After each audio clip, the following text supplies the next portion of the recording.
Welcome back to the 2nd of December. We have a special guest today, but one that you're very familiar with. If you're familiar with Market Rebellion and the great work that Justin Nugent does, well, he's our guest host today on The Rebel's Edge. We're going to be covering what's going on with some of these big drops when people come out with great phase one results.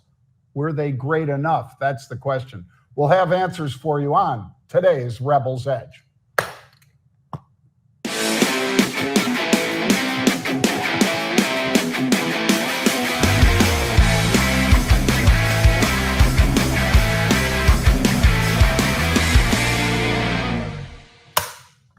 Bang. Welcome, Justin. How are you feeling, my friend? Amazing as always, John. How are you? Very good. By the way, folks, Justin Nugent is the author of one of the most successful launches we've ever had of a new product. So we're all very proud of that. And if you've seen his great work on 3 at 3 Pro, as well as on the Cocktail Hour and so forth, and this show, well, then you know you're in for a treat today, even though Pete is indisposed. He's at a friend's funeral today. It's an older friend, but nonetheless, never easy to say goodbye to somebody. But Justin, let's say hello to you and dive right into macro. What do you say? Yeah, let's do it. What do you got? All right. Well, I'm going to say Commerce Secretary Lutnick, that's Howard Lutnick. I have had the pleasure of being with him a number of times during his reign at Cantor Fitzgerald. And basically, he announced a reduction in tariffs on Korean automobiles to 15%.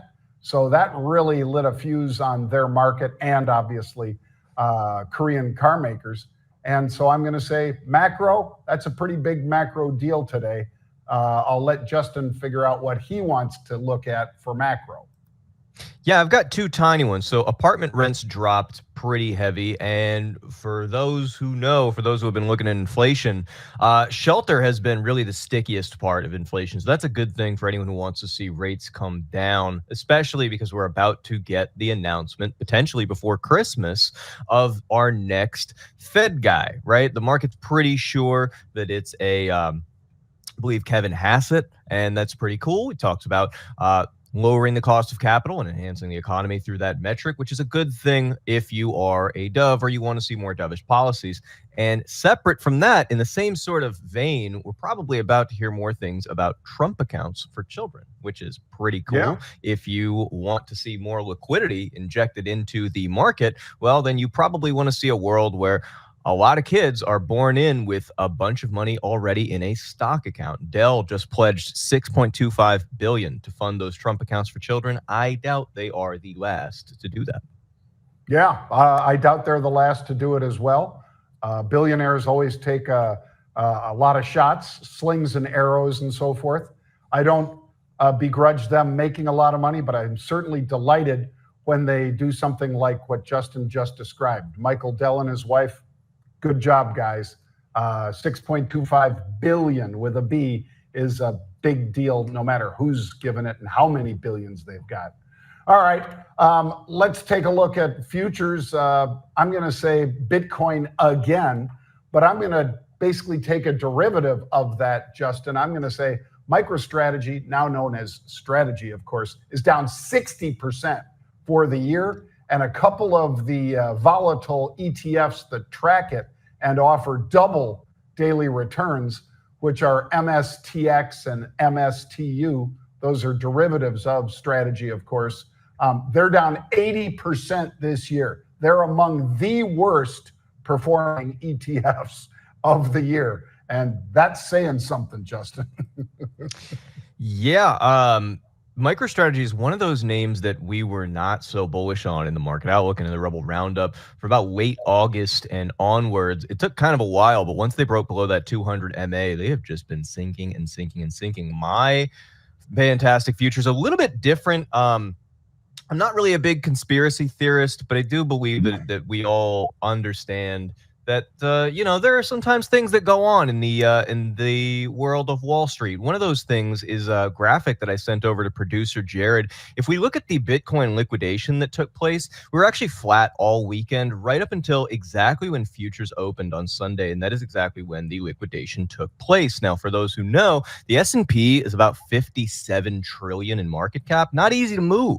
However, if you can influence sentiment, perhaps through something that is 1.8 trillion in market cap, about half the size of Microsoft, that's Bitcoin, then maybe you can, especially if it is on one of those holiday weekends. Maybe it's a Sunday night, a lot of people are away from their desk, and boom, you see a big liquidation. There were thousands of Bitcoins systematically sold across 7, I believe, exchanges, and that's all transparently available information right around the same time. And it seems as though perhaps someone out there was trying to maybe draw prices lower so that they could then buy the dip. We know from the incredible work that Jeff Garbaz of the Rebel Squeeze Play and Rebel Setup does that hedge funds have been getting their asses kicked, sorry for my French, since about April with all of their heavy short interest positions.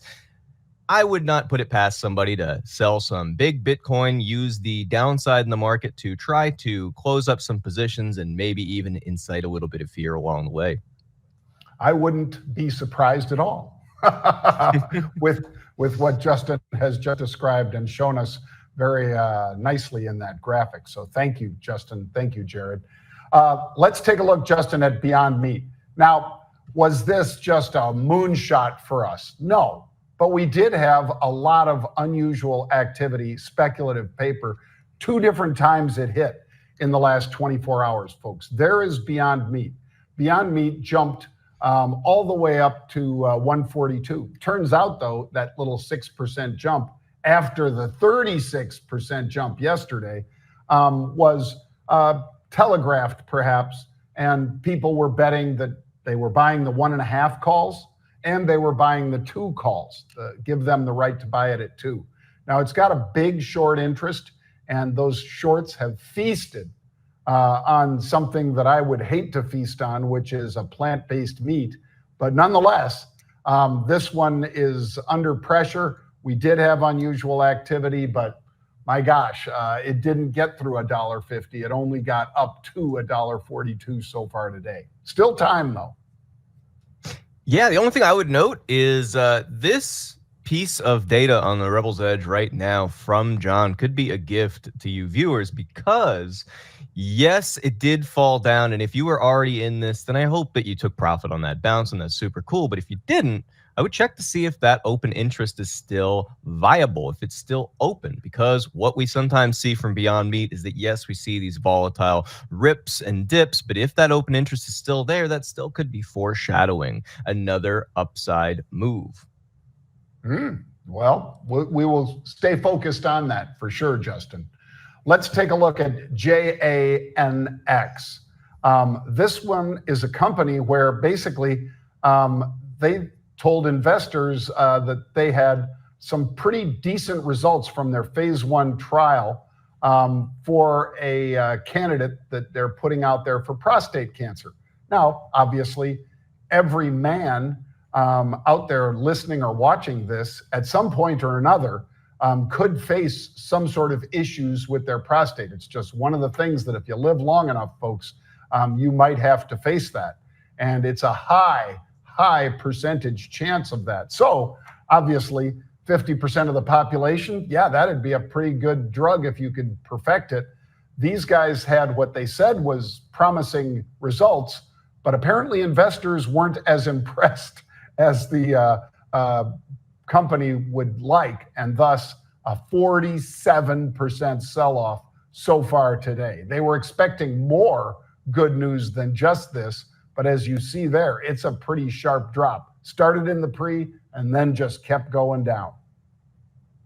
Yeah, and when you look at sentiment online, it seems like people are really picking on the way they reported this data. I haven't gotten a chance to really look into it, but there are reports that some people believe maybe they kind of cherry pick the way that they report their data, and there's an argument that perhaps another stock, VIR, is right around where this name should be trading. That would put them at about $17 per share. That would be pretty rough.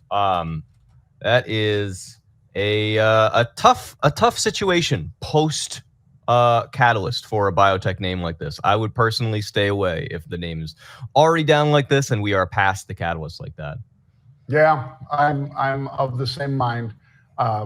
We'll see. I'm sure some of the aggressive shorts in there will come up with how that data was indeed parsed, and how perhaps, even though they made it through their phase one, the results were not as impressive, because certainly a lot of analysts were cutting targets after that number, or after the results of that test came out, that phase one trial.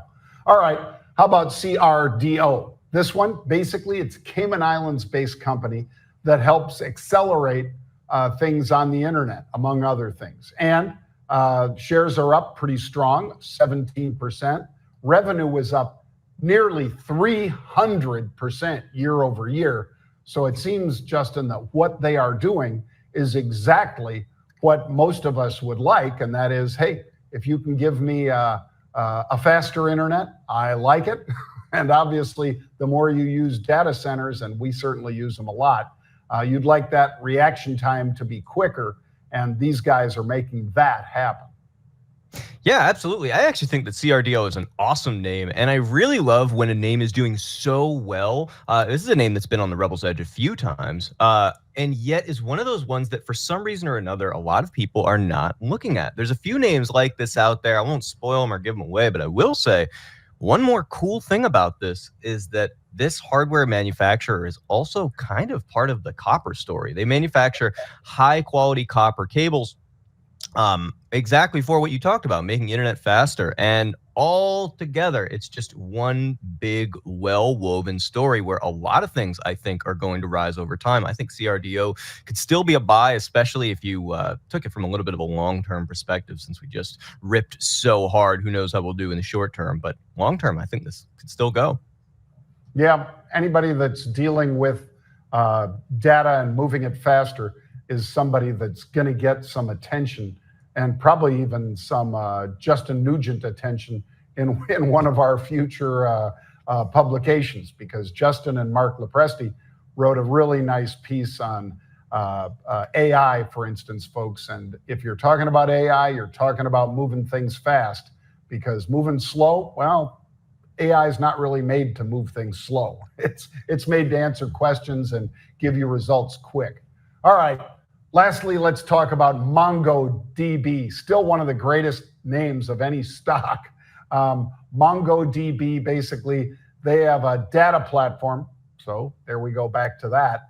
And distributed operational database integrated services. So what does all that gobbledygook mean? Well, it means that these guys are out there putting up some pretty impressive numbers because of AI. 25% was the high move of the day today. Where does it stand right now? Well, it's up 23%. So it's held on to most of that gain. That's how powerful these numbers were, because they beat and then they raised guidance, Justin. Yeah, that's always a really good sign too, when you have a big gap up and they hold on to it. And I mean, yeah, they're holding on to 2.3 billion in cash. They've got good free cash flow. All their fundamentals look good. And it's, what is it? A DB, a database, data related name. Now, just because it has the word data in it, I'm going to use this as an opportunity to ask you the same question that I asked Pete. And it's a question that everyone's probably annoyed hearing, but I'm going to hit it anyway. Do you have a data center play of choice, John? Is there one that you particularly like over the others? Do you like the big names like NVIDIA? Do you like the small names, like however many there are? I think Pete would say, if he were on with us right now, he would say AMD, because Ms. Sue, the female CEO there, has been doing a great job. That stock has just been on fire, AMD, Advanced Micro. I also like VRT, Vertiv. How about you, Justin? Is there a favorite of yours among the literally dozens, if not close to 100 different ways to play AI and data? Yeah, thank you for asking. VRT is awesome because they are an HVAC name, so they are separate from the tech story and yet so involved. And there's so many different power names that are great too. But lately, what I've had my eyes on is IREN and NBIS. A lot of people have heard me talk about IREN, but NBIS is really cool because they have no debt. They're both data center names. They both have deals with Microsoft, and they are both, in my view, underappreciated in a world where we need more data centers. You heard Satya Nadella from Microsoft say the other day, hey, we have more chips than we need. We have too many and we don't have enough warm shelves, that's data centers, to plug them into. So I think I am very bullish on all of those smaller data center names myself. Well, this Vertiv, again, VRT, folks. One of the reasons I mentioned that one today is that recently, it might have even been today, I saw a video of the chairman, Dave Cote, C-O-T-E, and he was talking about data center demand. It's extremely positive for his company for at least the next 5 years. So he's not guiding you 1 quarter out or 6 months out. He's saying for the next 5 years, this is going to be a big deal. And I have to agree. And we certainly will be using it even more as we push forward with our TradeMonster.ai that Justin developed. And a lot of good news to come about that, folks. We'll be telling you more about it in the coming weeks. All right, what about this one? Let's take a look at a little sports, because even though Pete's not here, he nonetheless loves us to show these little videos. And this is one about college coaches and what's going to be going on with the craziness of all of these coaches moving around. So let's take a look and a listen, folks.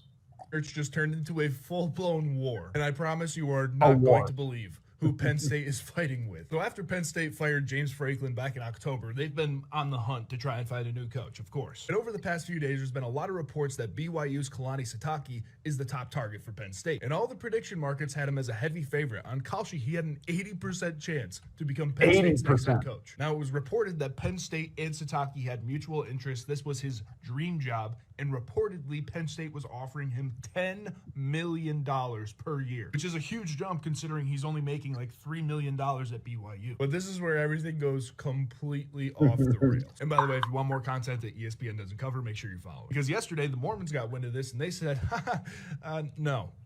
First and foremost, we apparently have the Mormon church getting involved and making it like a spiritual battle to keep Sitake in profile. And apparently he's a super religious guy, so they're using that to their advantage. We also have Min Kim, who owns NutriCost, saying he's going to get involved to sweeten the deal to once again keep Sitake in Provo. And money ain't a thing to this guy. He already donates a ton. And then this guy showed up, and Penn State is going to see him. You heard of this one, the Crumble? CEO of Crumble Cookies, who already donates millions and millions to BYU, says some people are not replaceable. Sounds like it's time for me to get off the sidelines and get to work. Basically saying, I'm going to help form the Mormon Avengers and give the Mormon Avengers $1 million.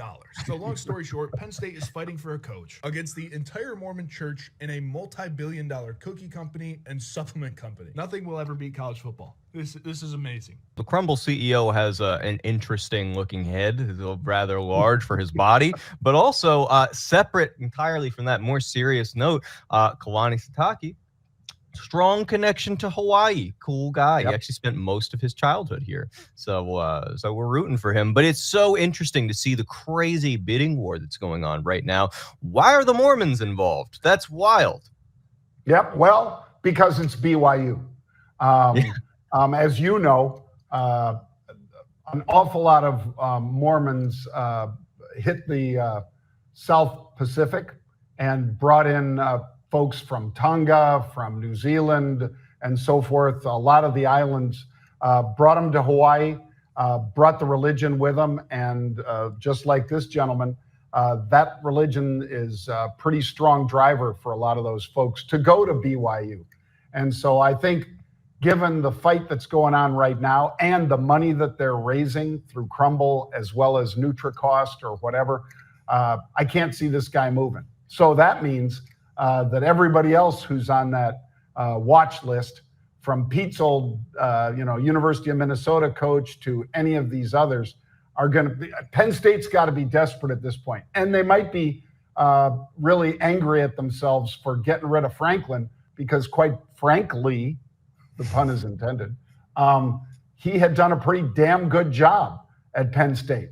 And to just find somebody else now who's a lower tier coach that's not putting his team into the college football playoffs means that you're not really taking a step up. You're taking a step down. We'll see.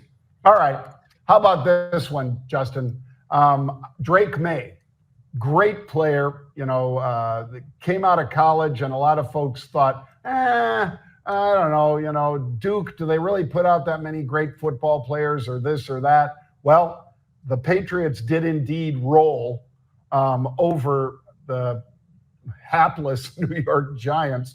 And for that reason, New England was able to extend their win streak to 10. You heard that right, folks. 10 games in a row New England has won. And I think that makes him, since he had a very good game again, a front runner for the MVP, Justin. So I'm just going to throw it out there. Do you have another player that you'd say, no, John, this guy would be a better MVP? Or do you think Drake May and or Matt Stafford, it's a two-horse race at this point? Yeah, no, I'm not going to root against the Pats when that's I'm from, originally New England, so I got to stick with them. Hell yeah, let's go Drake May. He's coming from a great franchise, obviously, as well. And in 2025, it says that he broke Tom Brady's franchise record for single game completion percentage with a 91.3 performance, which is super cool because this is a young dude. This is a young guy. So very, very cool. Just keep carrying the torch. I think that's awesome. Yep. And he is the son of a former University of North Carolina quarterback. His dad was Mark May, M-A-Y-E. And, this is a pretty big deal that he is able to bring New England back. I think many people would say it looks like they're back to their glory days almost as far as how they're dealing with the opponents. They're crushing them. And certainly with a bye in week 14, he should be well rested for the playoffs, even though, of course, they've still got games to play. Getting a week off this late in the season, I'm sure, is a very positive thing for him and the New England team. By the way, 21 TDs, 6 interceptions, 3,100 yards. That's a pretty good resume right there for one season, and it ain't done. All right. Lastly, Justin, Lane Kiffin. Everybody in sports is talking about Lane Kiffin, and there's a phrase or I guess a part of the Sun Tzu Art of War book where he talks about burning your boats. And one of the reasons that Sun Tzu said you would burn your boats is so the soldiers will fight to the death, because you have no return. You have no way back. You can only go forward if you burn the boats. You get to the enemy's shore and you burn your boats, that means you have to win. And Lane Kiffin, he burned his boats over in Ole Miss, and then he took the O coordinator, and he might be taking a player or two from, we don't know about whether or not they'll leave Ole Miss yet, but he might already have a wide receiver from Alabama that's coming over to LSU. And he's got a $25 million war chest. So it's not just the 90 mil for him, it's 25 mil to go buy the best talent he can get. And I think that's what he's doing right now. He is starting right now. Wow. That is a lot of money. Yep, it is. I love that quote from Sun Tzu as well. I think it also speaks to not having a plan B. There's a lot of really successful people out there who say, hey, if you make a plan B, you're accepting the concept that you could fail. And instead to just charge forward and do what you can do, you're probably going to be more successful than the guy out there with the plan B.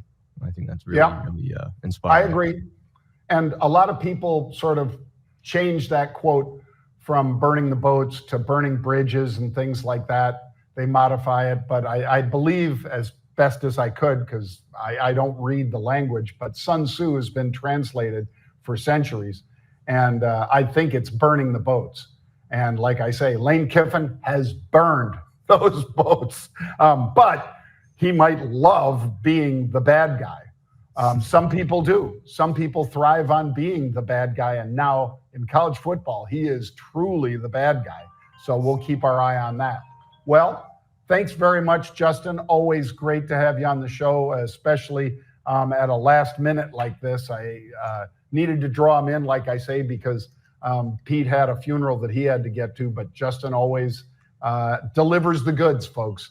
So make sure you check out what he does with 3 at 3 Pro, as well as the Roundup, because the Rebel Roundup Pro is a fantastic subscription. Maybe, Jared, you can throw one up, a link to that. And again, Justin, thank you. Have a great day, and we'll see everybody else tomorrow at 1 p.m. Eastern Time.